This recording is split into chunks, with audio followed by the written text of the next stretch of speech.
Bonjour à tous, je suis ravi aujourd'hui car je suis avec un groupe culte, le groupe pionnier du punk français et raconteur d'histoire. Bonjour messieurs de Ludwig von 88. Bonjour. Bonjour, c'est nous. Bonjour, et on raconte pas d'histoire, nous. J'ai choisi donc pour ce hit story Louison Bobet Forever qui est sorti en 1987. Alors est-ce que déjà pour nos jeunes auditeurs vous pouvez rappeler qui est Louison Bobet? Ah voilà, c'est la preuve qu'on raconte des histoires. C'est l'histoire d'un homme qui était sur un vélo et qui a bien eu du mal à, Descendre. à redescendre. Exactement. Aussi l'inventeur de la thalasso. Ouais, non, mais ça, non, c'est pas l'histoire en fait. Ouais. Ça, il faut arrêter l'histoire quand elle se finit et pas quand elle fait du. En fait, Louison Bobet, c'est quelqu'un qu'on n'a jamais connu. C'est quelqu'un que je pense qu'aucun de nous serait capable de reconnaître sur une photo. Si, moi. T'es sûr? Ouais. On va faire un blind Ouais. test entre les. Et c'est un cycliste. Alors le cycliste, c'était un sport qui se Il pratiquait. est en noir et blanc. Voilà. Ouais, il est en noir et blanc. Qui se pratiquait au siècle dernier. C'était comme une trottinette, mais avec des grandes roues et pas de moteur électrique. C'est un truc difficile. Il fallait se droguer pour aller vite. Non, ça marche au vin rouge. Alors comment est née l'idée de faire une chanson autour de lui? Je crois que son nom vous plaisait bien. Le nom sonnait bien. Ouais. Ça ressemblait un peu à Johnny Ramones, donc on a dit pourquoi Louison Bobet quoi. Ouais. On cherchait des héros. Et dans le rock'n'roll, ils étaient tous pris. Donc on s'est dit, tiens, on va aller en chercher dans le cyclisme. Il y en a plein, ils sont pas connus. Est-ce que c'était une sorte d'hommage ou un peu de moquerie? En fait, mon grand-père faisait du vélo, ma grand-mère aussi d'ailleurs. Et On en a fait une chanson. il ouais, était- Ma grand-mère fait du vélo. il était breton, mon grand-père. Voilà, pour ça. C'est pour ça que je connaissais Louison Bobet. Est-ce qu'il n'y a pas aussi une affinité entre les punks et les cyclistes, puisqu'il y a eu aussi le titre Rimini des Vampas? Non mais ils nous ont tout piqué les Vampas. Surtout Rimini et Jalabert. Et surtout les mélodies des chansons. Surtout Oulala, ils ont pris Oulala, ils en ont fait Petite fille. Non, pas du tout. En fait, le punk et le vélo ont absolument rien à voir, je le confirme. Et donc on peut dire que c'est un hymne improbable et complètement décalé. Je pense que vous attendiez pas à ce qui fonctionne autant, ce titre. On s'attendait que. Moi, je crois qu'on s'attendait pas du tout que ça fonctionne rien du tout, que rien ne fonctionne en fait. Mais encore moins Louison Bobet. Non. Louison Bobet, Oulala, HLM, encore moins Mireille Punk, j'avoue que là je comprends toujours pas. Mais bon, si ça plaît aux gens, on est heureux, hein, si on envoie de la joie. On est un peu comme. Et je crois que pour ce titre comme pour l'album, vous avez eu une totale liberté. Vous avez pu vraiment être dans votre esprit de délire sans contrainte. Vu qu'on les fait nous-mêmes, les albums, vu qu'on les produit nous-mêmes, on fait ce qu'on veut. Alors là, Si l'ingénieur du son il veut nous contraindre, on le vire. D'abord on le tape, après on le vire. Pour nos auditeurs qui ne connaissent pas forcément votre répertoire, est-ce qu'on peut... Oui, il peut y en avoir, il peut y en avoir. Est-ce qu'on peut dire qu'il est assez représentatif de votre humour potache et votre sens de la dérision? Alors non, pas du tout justement. Ouais, nous on est un groupe très sérieux en fait.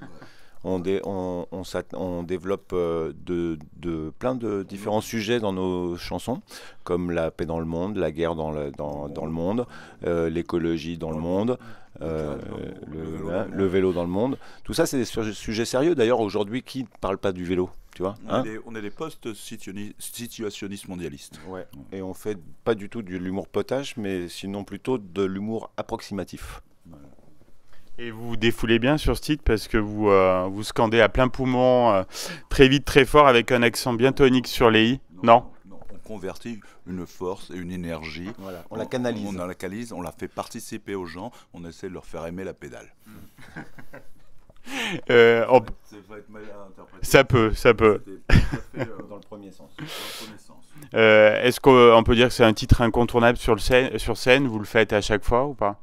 Non, ça fait à peu près 6 ans qu'on l'a pas fait, non? On va le C'est faire vrai ce soir, d'ailleurs. Ah, on va le faire ce soir, mais rien que pour toi. rien que pour Ah, super, je serai là. Est-ce que c'est une de vos chansons les plus connues? Je pense que c'est le chant des carpes. Le chant des carpes la plus connue. Mais oui, quand même. Avec Elle est dans le top 3, on peut dire. Top 3, ouais. Ouais. Moi, je dirais pas, non. Non. Non. Toi, tu es dans le top quoi? Top 10, moi je la mettrais en 7ème, moi. Ouais, ok. 7ème, c'est pas mal aussi. C'est bien. C'est un bon chiffre. Ouais. Moi, c'est un chiffre rond. Ouais. Avec des angles. 6, c'est plus rond, hein. Ouais, mais 0, c'est encore plus rond. Hein. On va parler un petit peu maintenant de votre actualité. Donc, vous avez sorti votre premier album depuis près de 20 ans. Non, c'est ça. 20 chansons optimistes pour en finir avec le futur. Voilà, il y avait une vraie attente de vos fans. Pour en finir avec le futur, hein. Ouais, bah, ils attendent que. Ouais, c'est ça, c'est un peu ça. C'est le public attend impatiemment d'en finir. Avec le gouvernement. Mais pour l'instant, nous, on n'en finit qu'avec le futur. Le gouvernement, ça tombera après. Parce qu'il va résister à l'apocalypse tellement qu'il est. Vous avez encore plein de choses à dire. Bah, vous parliez de l'environnement, mais sur le nucléaire, sur le néolibéralisme. Enfin voilà, c'est parmi les thématiques qui sont abordées. Tu vois qu'on n'est pas toujours potache. C'est vrai, c'est vrai. Et qu'on raconte pas des histoires. Ouais. Bah, si, on raconte des histoires, mais des belles histoires. Oui, voilà, c'était pas péjoratif du tout. Non, on a compris. Hein. On s'est retenu de te taper dessus, mais tout va bien. Tu as failli finir comme l'ingénieur du son. Mais... Ah, tiens, il est là d'ailleurs. Il pourra t'en parler de la Regardez, fois où on l'a attaché dans le studio. Il a plus de mâchoire. Parce qu'il avait voulu enlever un solo de guitare. Ouais. La fois où on t'a attaché dans le studio parce que tu as voulu enlever un solo de guitare. Il a pas l'air traumatisé. Il aime bien, il est maso.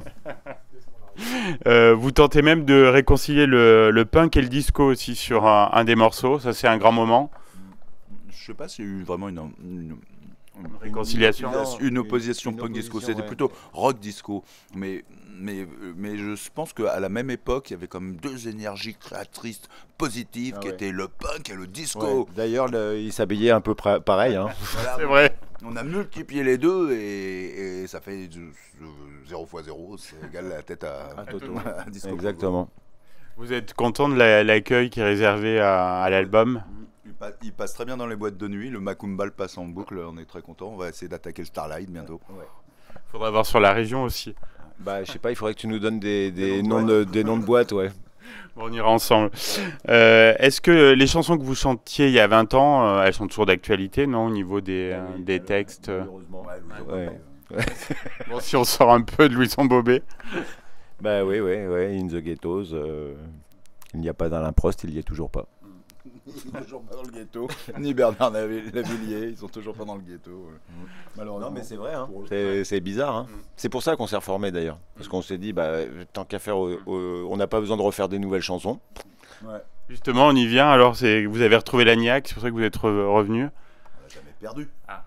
Non, on s'est dit... On faisait du triathlon pour on se remettait en forme parce que tu vois, dans cette société, c'est super dur. Donc, voilà, donc on se remettait en forme. Mais donc maintenant, là, on est revenu, on s'était dit, comme on a des chansons qui sont intemporelles finalement, du 20e et du 21e siècle, c'est quand même incroyable, hein, tu vois.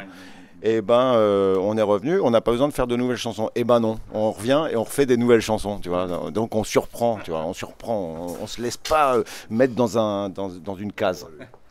Moi, j'avais beaucoup d'énergie. J'habitais dans une grande ville, à la capitale, et j'avais deux choix. C'était soit faire du punk, soit m'inscrire dans un fitness center.